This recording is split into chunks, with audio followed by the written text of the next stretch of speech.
Hey guys, we are Brent and Liz Hoffman, ACF Global Staff, filming from Prague, Czech Republic, where we've been living for the last 3 years. And we want to talk with you today about something that's been on our hearts for the past couple of months, really. This summer we took a course called Second Language Acquisition. And this was a course designed to help us get more traction in our language learning. One of the most important concepts that we got from this course was the concept of being a self-directed learner. Prior to this, we kind of thought, well, we take a class and the teacher gives us all of the Czech language that we need to learn.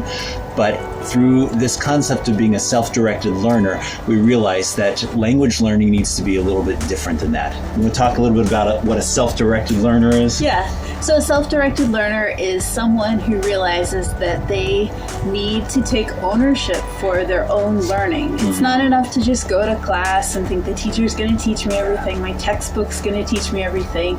You actually have to take ownership and be intrinsically motivated. So this is something that we've been thinking about for the last couple months, and it's really changed our approach to language learning.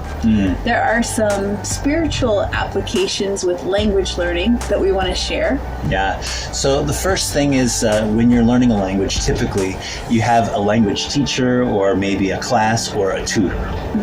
And this is like hearing a sermon. It's really great information and you're thinking about it, and it may or may not change the way you're doing things. And for many people, this is where they start and this is where they stop. And we had this approach to language learning pretty early on and recognized it was nowhere near adequate. So there's other components that we need in our language learning and our spiritual life. And so the next thing is studying and doing a lot of homework, working on our own. And this is a great next step. And in our spiritual lives, this looks like taking time and reading God's word each day, praying and intentionally seeking to hear God's voice and grow personally.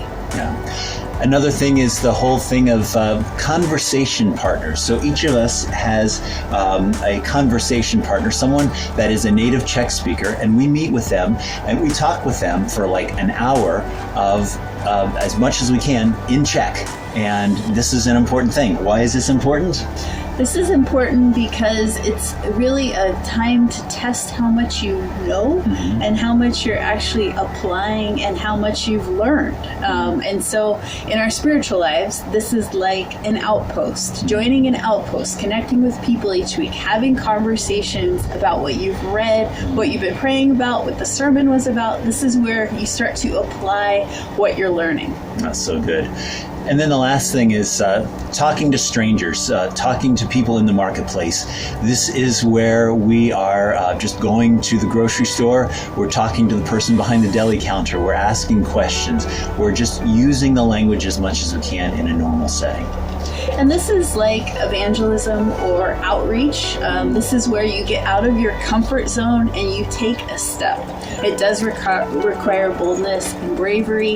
It might be, meeting your neighbors, connecting with them, especially during this time of COVID, asking if there's something that they need, having some spiritual conversations, inviting them to your outpost, or even going on Facebook and sharing a sermon. It's taking a step and talking about your faith.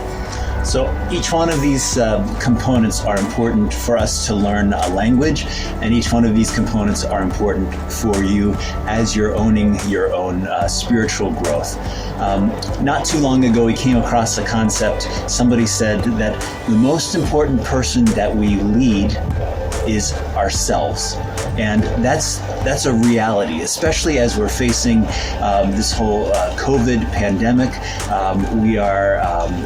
It's just so much more intense, and it's easy to get upset with other people. It's easy to blame other people for things, but You're the reality, in tight quarters with people that you love most of the time, and then other times they just drive you crazy. Yeah. So the most important person to lead is yourself.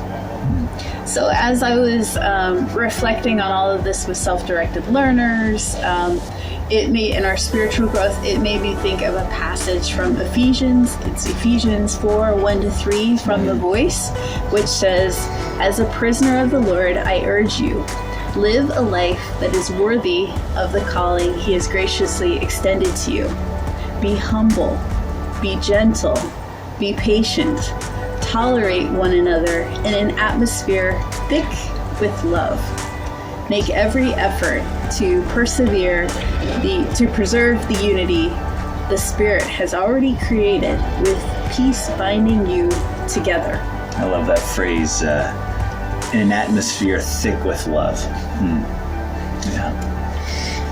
So for a challenge for you this week, think about what God might be calling you to do. What's your next step in your spiritual growth? How can you take ownership for your spiritual growth rather than just relying on a sermon? What's an action step that you can take? How can you be a self-directed learner in your spiritual life? All right. Love you guys.